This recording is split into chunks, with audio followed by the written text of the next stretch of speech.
Sobat Kredibel, yuk kirimkan video terbaik seputar pengadaan barang dan jasa untuk dapat ditayangkan di Rupen TV.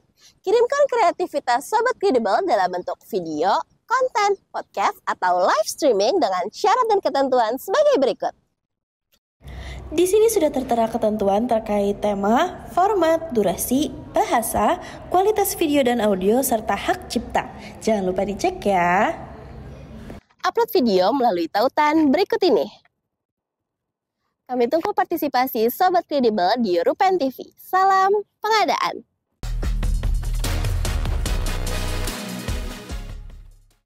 Halo Sobat Kredibel, berjumpa lagi di Rupen TV, tayangan yang memberikan informasi dan juga pengetahuan seputar pengadaan barang dan jasa. Bersama saya, Rian Bayu Adi Saputra, dalam beberapa waktu ke depan kita akan membahas hal-hal yang cukup menarik terkait dengan pengadaan barang dan jasa itu sendiri. Di kesempatan yang luar biasa ini, bersama kami sudah hadir sosok yang sangat luar biasa pula dan bisa kita sebut sebagai salah satu Sri Kandi pengadaan yang ada di Indonesia. Bersama kami ada Ibu Suharti, Deputi Bidang Pengembangan dan Pembinaan Sumber Daya Manusia LKPP. Salam untuk Sobat Kredibel semuanya. Terima kasih Ibu. Di kesempatan kali ini kita akan membahas suatu topik yang sangat menarik, yaitu terkait dengan membangun tata kelola pengadaan dalam aktivasi program makan bergizi gratis. Sobat Kredibel, seperti yang kita ketahui bersama, program makan bergizi gratis atau yang biasa kita kenal sebagai MBG adalah program prioritas nasional dan menjadi fokus oleh pemerintahan saat ini. Seperti yang kita ketahui bersama, program makan bergizi gratis atau yang biasa kita kenal sebagai MBG adalah program prioritas nasional dan cukup menjadi fokus oleh pemerintahan saat ini.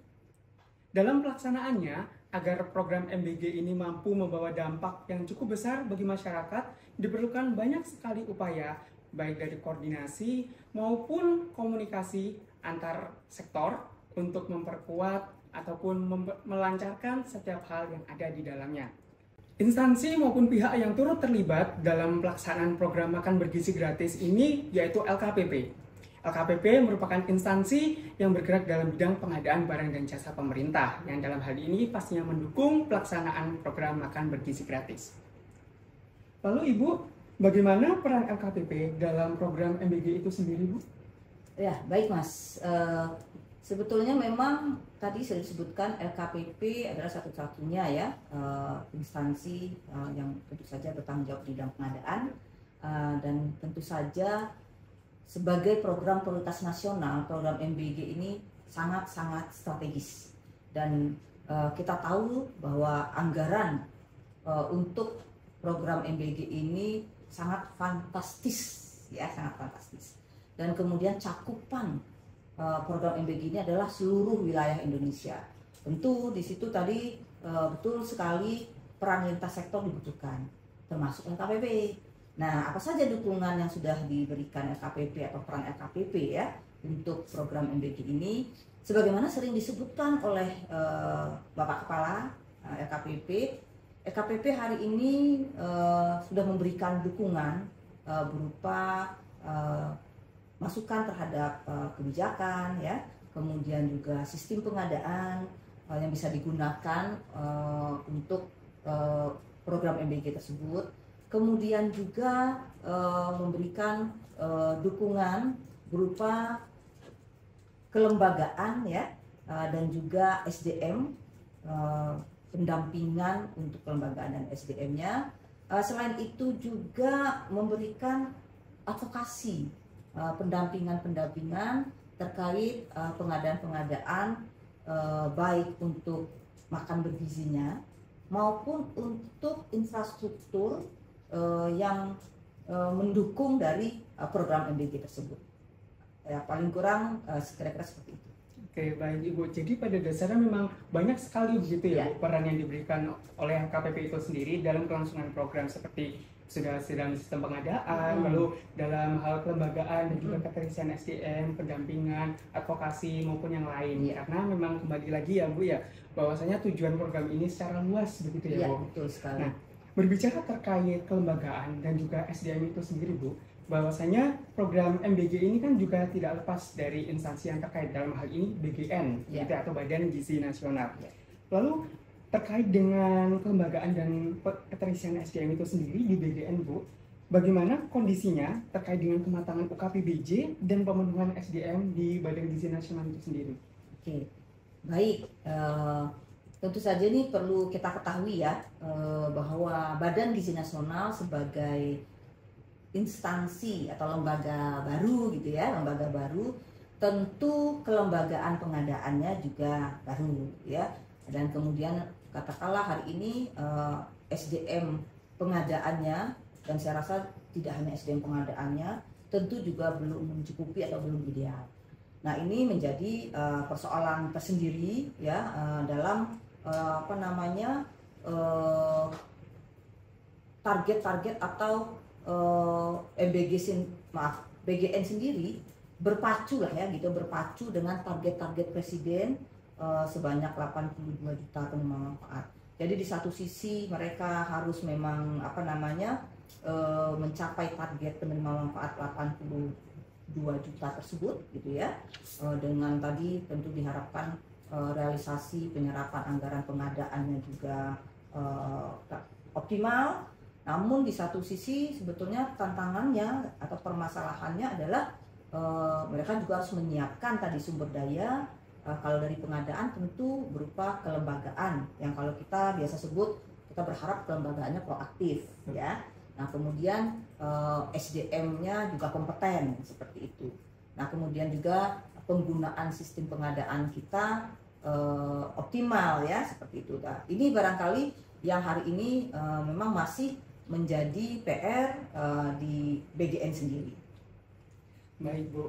Memang banyak sekali ya tantangan maupun target-target yang harus dipenuhi. Salah satu yang cukup menarik tadi terkait dengan kelembagaan itu sendiri, di mana ada salah satu level yang harus ditempuh, mungkin begitu ya Bu ya, yaitu di level proaktif.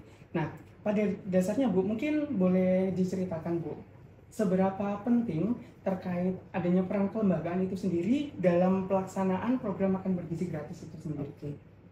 Bicara di sini tentu kita bicara kelembagaan pengadaan ya, kembali lagi UKPBJ. Dengan UKPBJ-nya proaktif, tentu kita mengharapkan mekanisme pengadaannya berjalan dengan baik ya. Nah, perlu kita ketahui juga bahwa BGN ini hari ini sedang membangun juga yang namanya KPPG. KPPG itu semacam UPT ya, yang ada di daerah-daerah. Nah, kemudian ini tantangan juga untuk pengadaan. Nah, oleh karena itu memang di kelembagaan ini kita berharap UKPBJ-nya menjadi proaktif. Dengan kata lain, UKPBJ-nya sudah mencapai tingkat kematangan ya, yang tentu saja di situ secara pemenuhan SDM-nya paling tidak sudah memenuhi, terdapat pejabat fungsionalnya. Itu target kita ya, ada pejabat fungsionalnya. Nah, kemudian juga kita berharap bahwa sudah memiliki misalnya semacam SOP ya di yang baik untuk pengadaannya. Kemudian juga memiliki tadi memiliki pengelola untuk di sistemnya yang kemudian memanfaatkan sistem pengadaan, sehingga tadi pengadaannya memang semuanya sudah dilakukan dengan melalui sistem pengadaan yang dibangun oleh LKPP tentunya seperti itu. Nah, tentu kalau ditanya seberapa pentingnya ya kelembagaan proaktif itu, ini juga menjadi nantinya tolak ukur ya untuk kita mengetahui indeks tata kelola pengadaan, yang sebagai salah satunya adalah yang hari ini salah satu yang menjadi kalau di bidang pengadaan, salah satu bentuk reformasi birokrasi yang diukur di bidang pengadaan itu adalah berkaitan dengan indeks tata kelola pengadaan. Nah, indeks tata kelola pengadaan ini ada salah satu mensyaratkan tadi minimal kan indeks tata kelola pengadaan minimal baik. Kemudian tentu kalau UKPBJ yang proaktif itu tentu saja mengantarkan untuk memiliki indeks tata kelola pengadaan yang baik. Saya kira seperti itu.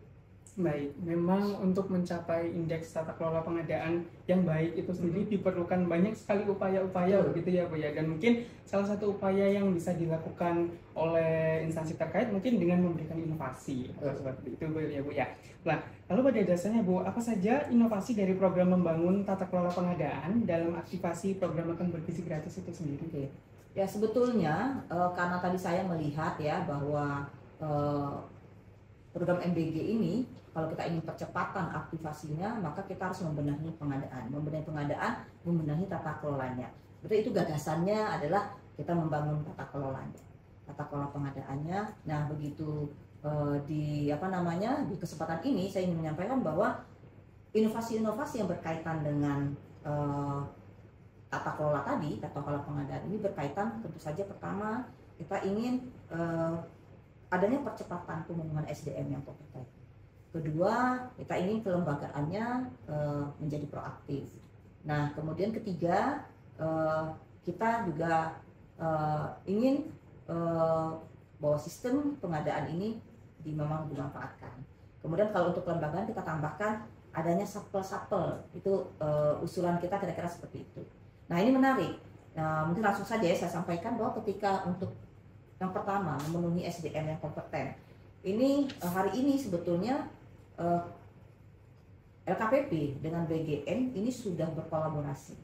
Alhamdulillah kita dibantu juga didoronglah oleh kantor staf presiden KSP. Jadi kolaborasi beberapa pihak ini, kemudian kita memberikan percepatan kebijakan percepatan untuk misalnya agar SDM-nya kompeten, PPK-nya kompeten, ada pelatihan dan sertifikasi.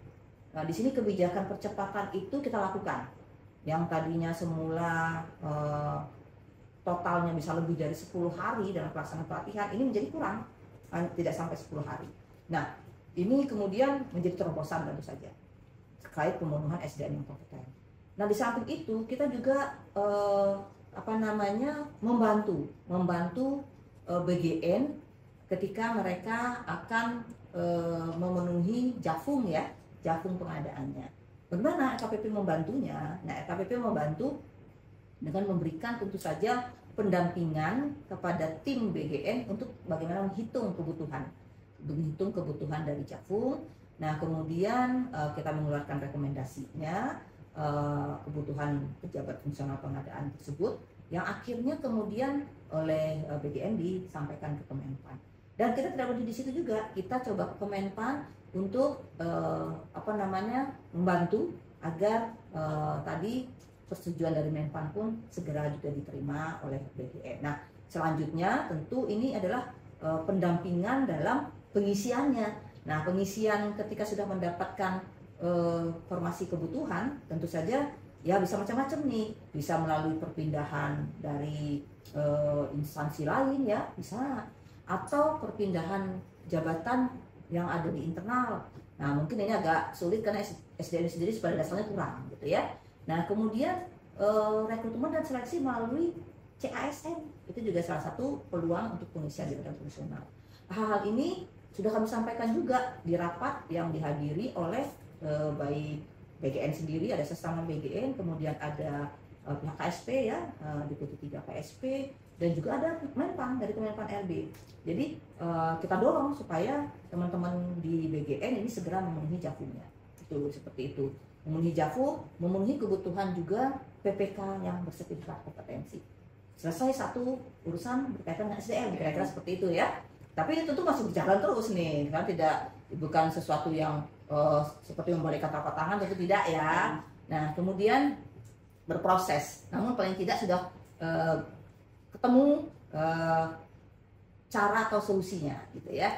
Nah, kemudian untuk kelembagaan tadi sama, LKPP tentu saja dibantu oleh teman-teman di tim direktorat kelembagaan ya, dan profesi dan kelembagaan, maaf. Ini juga melakukan pendampingan intensif nih untuk BGN segera mencapai level kematangan proaktif. Tadinya, setahu saya itu masih 0/9 gitu ya. Nah, kemudian segera hanya dalam itu ya beberapa waktu lah pendampingan intensif meningkat jadi 4/9, dan alhamdulillah sekarang meningkat lagi menjadi 8/9.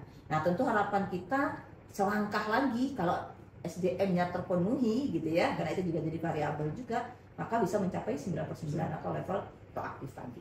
Nah demikian. Nah selanjutnya LKPP juga memberikan beberapa rekomendasi berkaitan dengan satuan pelaksana pengadaan tadi, SAPPEL. Nah itu.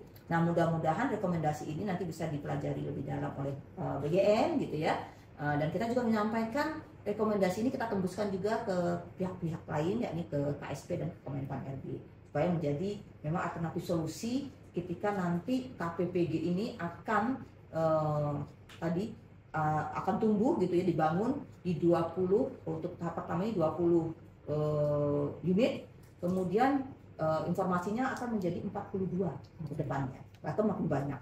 Nah, dengan demikian harapan kita terjadi percepatan dalam tata kelola pengadaan yang tentu saja harapannya meningkatkan kinerja pengadaan di program MDG ini.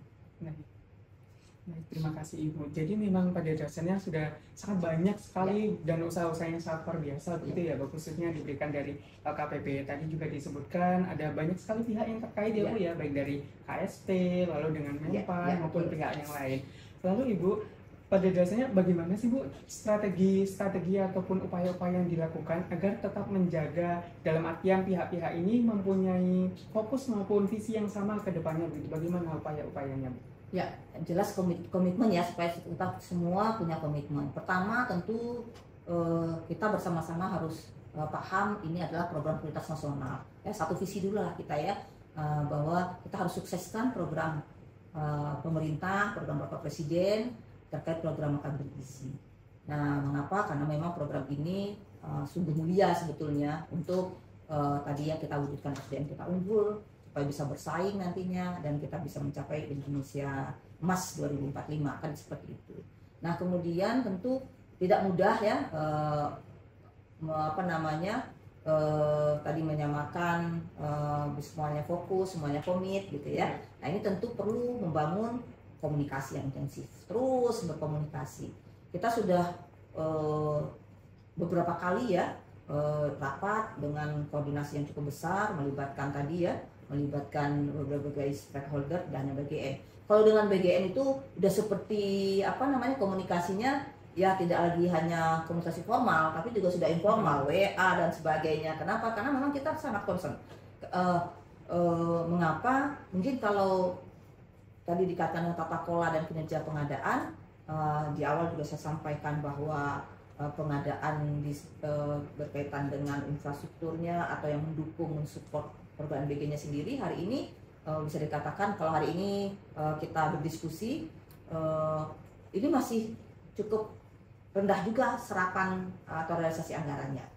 Ini sebetulnya tidak hanya di BGN ya, tapi hampir di seluruh lembaga kan memang perlu dorong terus. Nah tentu ini menjadi pemicu juga bahwa ya kita harus sama-sama nih fokus bagaimana kita sukseskan programnya, kita selalu kolaborasi, kita koordinasi, kita rapat-rapat ya secara rutin gitu ya. Oh ya ada satu lagi, kita monitoring, kita lakukan monitoring melalui sistem kita untuk pengelolaan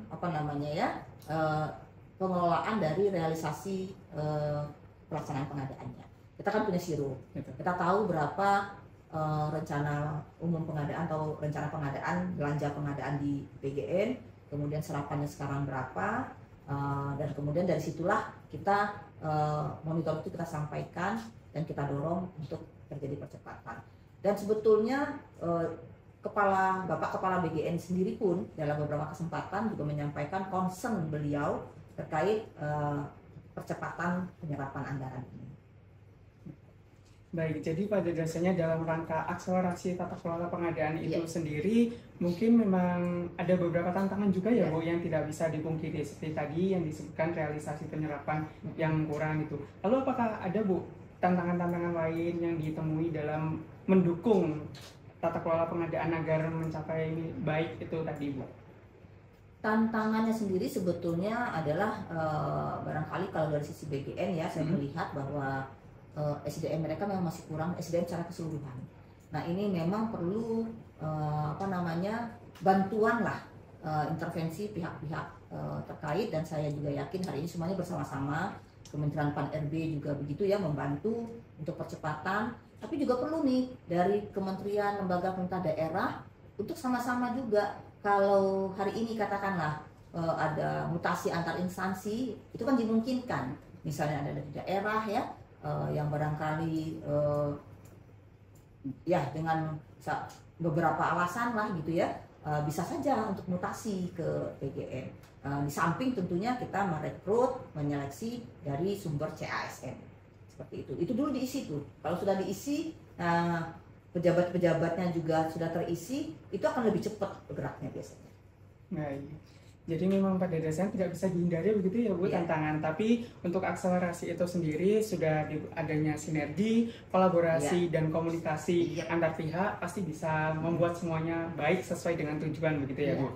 Lalu dengan adanya tantangan maupun semua hal yang dilakukan itu pada dasarnya Bu, hasil akhir seperti apa yang diharapkan dari program membangun tata kelola pengadaan dalam aktivasi program MBG itu sendiri Bu? Sebetulnya kita berharap tentu ada manfaat ya. Kalau dikatakan dari sisi pengadaan sendiri, kita tentu berharap outcome-nya nanti gitu ya. Kalau bicara output tadi kan sudah tata kelolanya baik ya. Tapi apa sih manfaatnya? Kemudian kita dampaknya apa?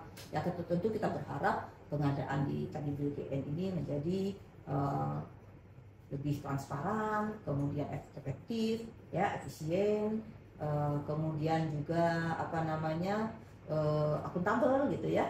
Nah tentu kita berharap lagi dengan pengadaan seperti itu, program MBG-nya juga sama tuh. Program MBG-nya juga mudah, transparan juga kan, efektif, efisien, kemudian berkeadilan. Maksudnya banyak peluang-peluang juga bagi pelaku-pelaku usaha lokal gitu ya, untuk bisa masuk ke program MBG dan lebih jauh lagi berkelanjutan. Tentu itu harapan kita.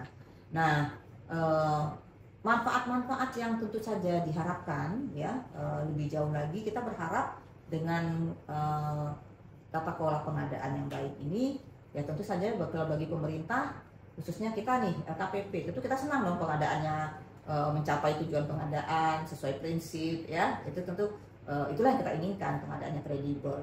Nah kemudian selain itu tentu kita dari sisi pemerintah berharap dengan pengadaannya menunjukkan kinerja yang baik, kemudian seluruh komponen yang kalau hari ini kan dikatakan dapur ya, SPPG.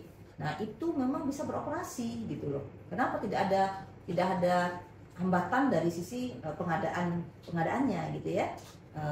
Tantangan-tantangannya bisa dijawab semua gitu.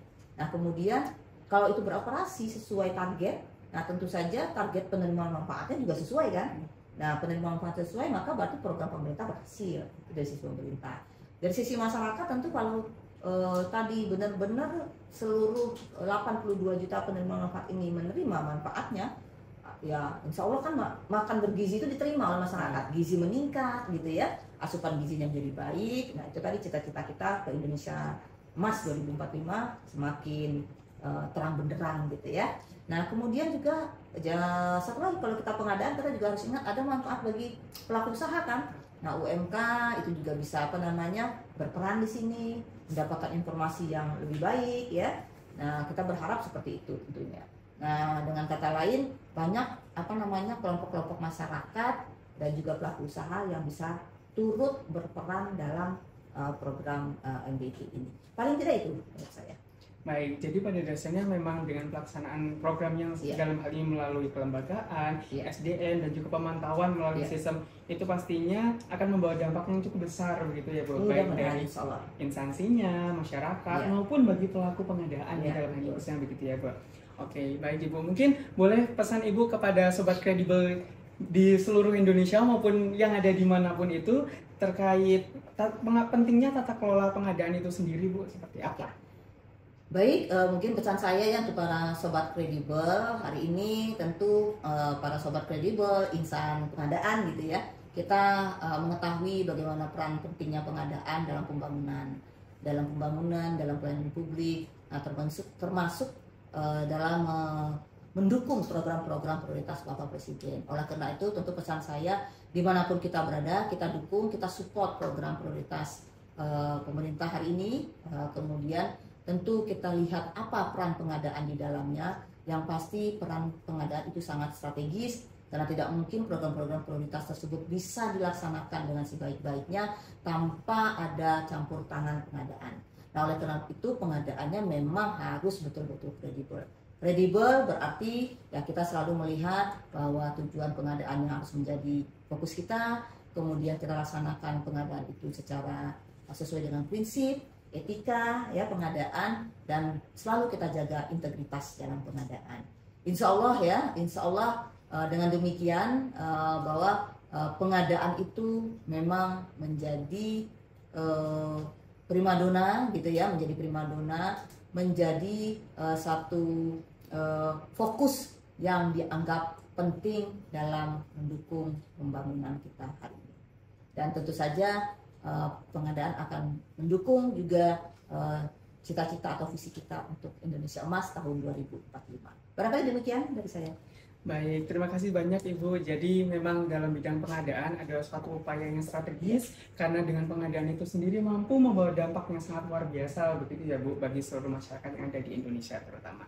Mungkin begitu, mungkin demikian diskusi yang cukup asik begitu ya Bu ya, yang berbicara terkait pelaksanaan tata kelola kelembagaan dalam aktivasi program makan bergizi gratis itu sendiri. Sekali lagi terima kasih banyak Ibu Suwarti. Terima kasih Mas atas sharing dan kita dukung lah pokoknya ya, kita pastinya dukung selalu program-program prioritas. Pasti kita selalu mendukung program prioritas dan mengawal secara langsung begitu. Betul, mungkin ya Bu ya, setiap apapun yang dilakukan. Baik, sekali lagi terima kasih Ibu atas waktunya, dan juga bagi Sobat Kredibel, demikianlah mungkin diskusi yang cukup menarik ya, bincang-bincang begitu yang cukup menarik ini. Kita akan berjumpa lagi mungkin di episode-episode selanjutnya dengan pembahasannya lebih menarik lagi mungkin dalam hal-hal yang lain tentunya. Mungkin sekian dari kami, kurang lebihnya mohon maaf. Terima kasih banyak, berjumpa lagi di episode selanjutnya. Salam sehat, salam semangat, dan juga salam pengadaan.